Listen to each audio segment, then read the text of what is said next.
today's video, we will be taking a look at the relationship between the Dark Knight and the Clown Prince of Crime. If there's one thing that we can all agree on, is that the Joker has done some extremely fucked up things that would, I guess, make any other vigilante resort to murder. Well, unless you're Batman.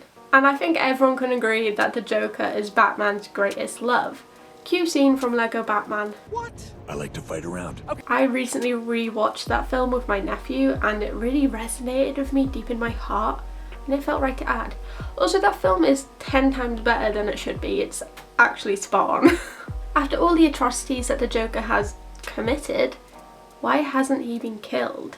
Obviously in some runs Batman does actually go through with the act and kill his greatest enemy, but that's not what we're taking a look at today. Today we're going to be looking at the main continuity, although after one of these events it's kind of heavily implied that he did kill the Joker, but then he's alive in future stories. It's weird. Basically what I'm saying is, even if these events end with Batman seamlessly, why can I not speak English? Batman killing, there you go, the Joker, if he does not remain dead in future continuity, I'm not counting it. Basically what I'm saying is, it's a bit confusing. The first big event we're going to take a look at is the death of Jason Todd. These events are in no particular order, by the way. If you haven't seen my channel before, you won't know, but Jason Todd is my favourite comic book character ever. He holds a very special place in my heart. I'm tearing up just thinking about him. So the fact that Batman didn't take revenge for Jason, I actually take it as a personal slight against me. So, quick recap if you don't know. After Batman's first Robin, Dick Grayson steps down from the mantle, Batman finds another orphan to take his place. He finds Jason trying to steal a Batmobile's hubcaps, and not long after that, he becomes the next Robin. Dick and Jason, the first two Robins, are hugely different from one another, and the majority of fans hated this new sidekick. So much so that DC created a phone-in for fans to decide whether Jason lived or whether he died. And I'm sure you can guess people voted to kill him, which is a really shitty thing to do actually. Like, in hindsight, Robin is a child. It's a weird thing to vote for. So in this story, Jason follows the lead to find his mother, but instead unfortunately ends up in the Joker's clutches. The Joker beats Jason within an inch of his life, then he leaves Jason bleeding out while a timer counts down to explode. And of course Batman doesn't arrive on time to save him. This eats away at Bruce. He changes, he's haunted, and he's forever has to live with the fact that Jason died in his care. The Joker has killed his son. He's done something to target Batman personally, and Bruce feels an immense amount of guilt for it. But he doesn't take revenge. He doesn't break his one rule and kill the man who not only killed his son, but has killed tons of people before. This is not his first tango with the clown. The Joker hurts, murders, robs people for fun, all for a laugh. It's a never-ending cycle. Every time he escapes Arkham, he does something to attract Batman's attention, and really that's all Jason was. He did it just because he could.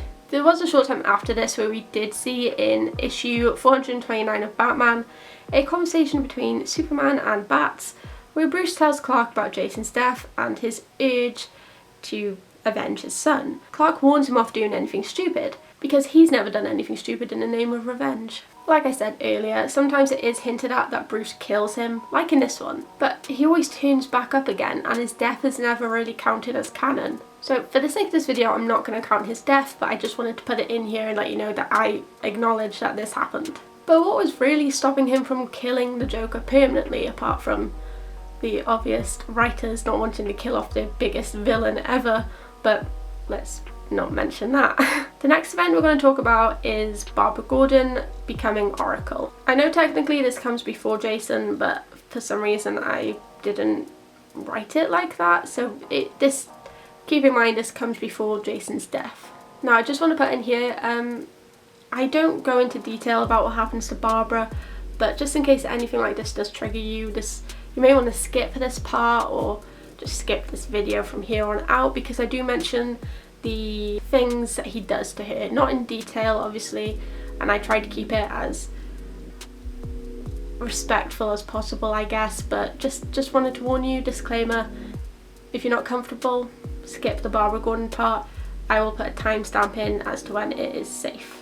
Whatever your opinions are on the Killing Joke, it is an iconic Batman story that got a very strange animated adaptation with a weird love story that definitely didn't need to be there. To break down the story to its barest bones, the Joker shoots Babs, and this eventually leads to her becoming paralysed from the waist down. And this is what I was on about earlier. It is very heavily implied that he assaults her. That's all I'm going to say. Maybe I didn't need to put a disclaimer, but I just wanted to be safer than sorry, and I didn't want to distress anyone. So that's all I'm going to say on that. Barbara Gordon is a close friend of the Bat family, not just because of Batgirl, but as the daughter of Police Commissioner Gordon. She's like a daughter to Bruce, or at the very least a younger sister. She's family. Another attack on a member of the Bat family played out in a horrific manner by a sadistic criminal. Yet Batman didn't kill him.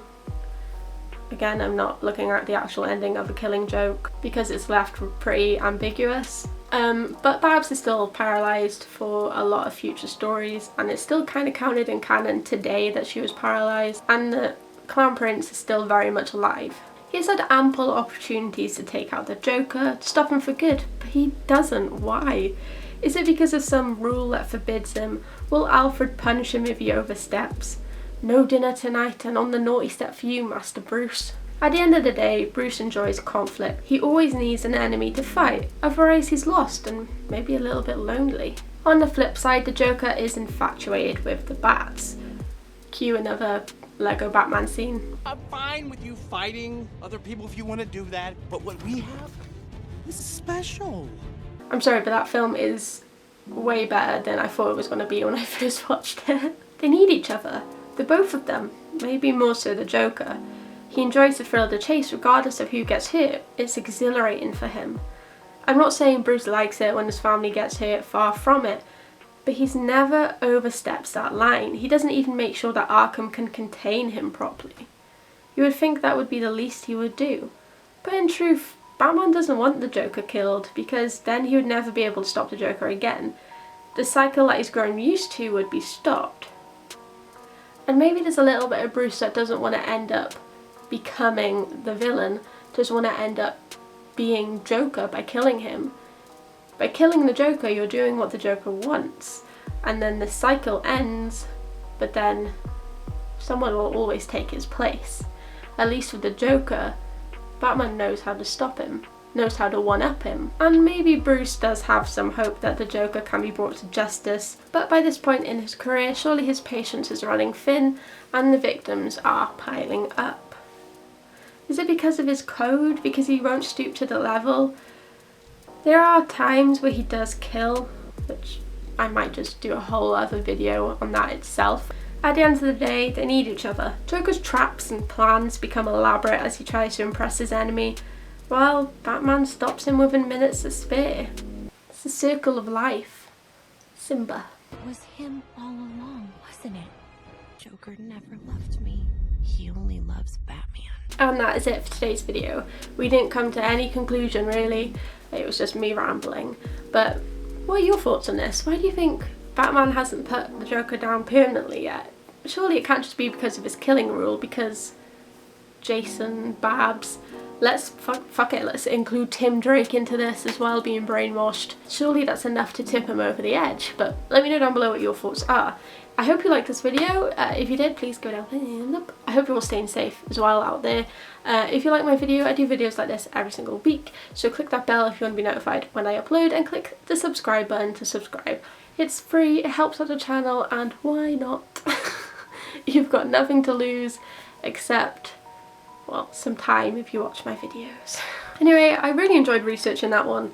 It's a weird topic because no one truly knows why, and there's the obvious reason that they don't want to kill off the Joker permanently, because Joker is a big ticket item even. That's just my little 2 cents in for that. I have social media you can follow down below, and at the end of this video I'd recommend Instagram out of all of them because it's the only one I'm really using and I'm getting better at it.